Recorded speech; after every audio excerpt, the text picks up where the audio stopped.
Bonjour. Alors, comment savoir si ce que je mange en ce moment correspond à mon besoin?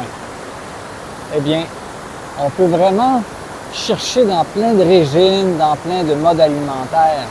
Mais la vraie façon de savoir qu'est-ce qui nous convient, c'est pas d'aller chercher à l'extérieur de nous.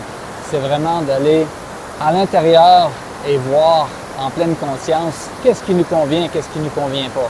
Et en quelle quantité on peut en manger. Puis, comment est-ce qu'on peut être à l'affût de la satiété, c'est-à-dire l'arrêt de la faim et la vraie faim. Alors, bonjour, mon nom est Jean-Pierre Deschênes, naturopathe et méditant de longue date.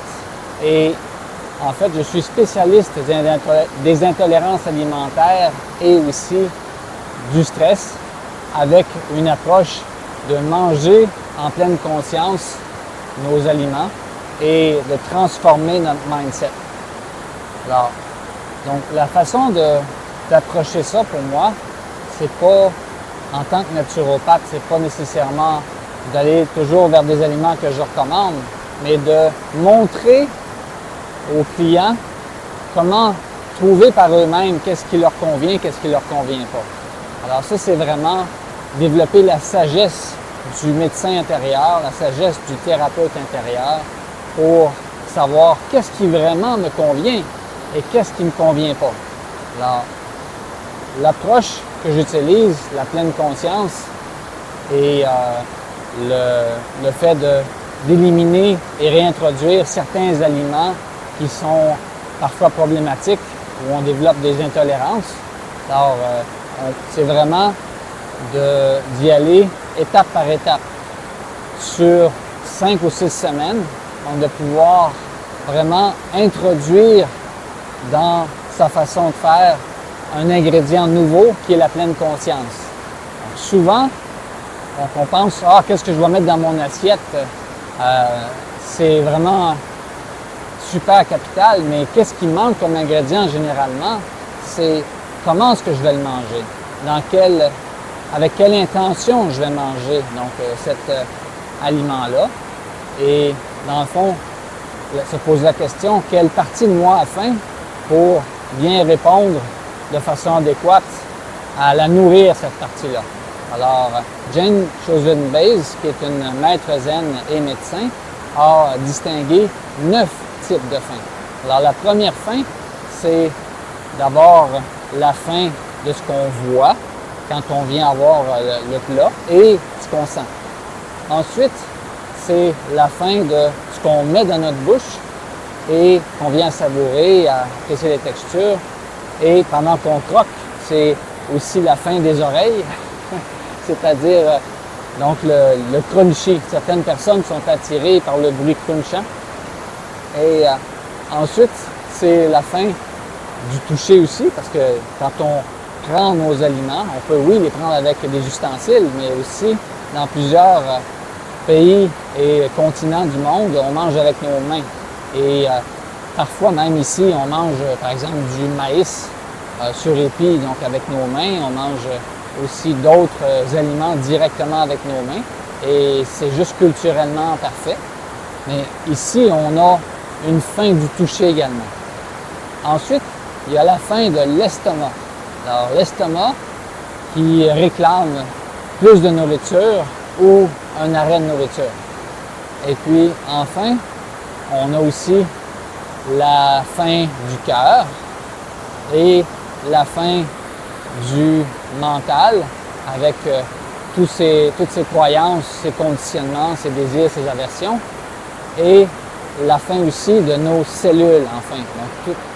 Donc, ce qui constitue notre corps au complet, donc la faim physiologique. Alors, il y a donc plusieurs parties de nous qui peuvent rentrer en conflit lorsqu'on vient à vouloir manger et puis répondre à notre faim. Et l'approche que j'ai, c'est une approche où, comme je disais tantôt, on vient à développer nos propres capacités à déterminer qu'est-ce qui est bon ou pas bon pour nous, justement en le mettant dans notre bouche et en sentant si cet aliment-là, justement, correspond d'abord en quantité à notre besoin et aussi Donc, développer la capacité de goûter cet aliment au point qu'on sente qu'on n'en a plus besoin et que cet aliment-là pourrait être ne pas du tout manger actuellement. Alors, ça, c'est une façon. Une autre façon que j'utilise, c'est aussi en faisant des tests musculaires en kinésiologie pour vérifier si les aliments et boissons nous conviennent. Et l'important, c'est de toujours retrouver finalement la capacité soi-même de détecter qu'est-ce qui est bon, qu'est-ce qui n'est pas bon, en étant notre propre laboratoire et en observant avec ouverture et aussi avec curiosité qu'est-ce qui se passe.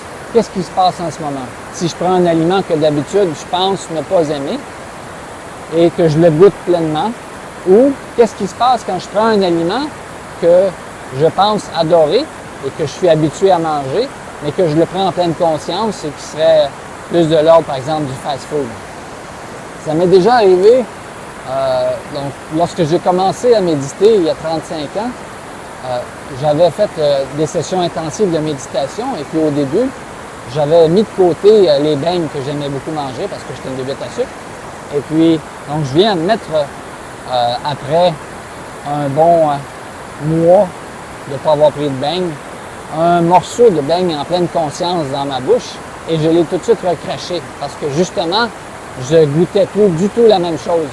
Donc, j'étais en train de goûter que c'était trop sucré avec un gras artificiel et que, dans le fond, c'était même pas quelque chose qui me nourrissait sur aucun aspect des 9 fins dont on parlait tantôt. Alors, c'est mon approche et si vous êtes intéressé à en connaître plus, vous pouvez simplement cliquer dans la description en bas et je vais offrir un programme sur manger en pleine conscience et découvrir par soi-même justement quels sont les aliments qui nous conviennent et qui ne nous conviennent pas et en quelle quantité.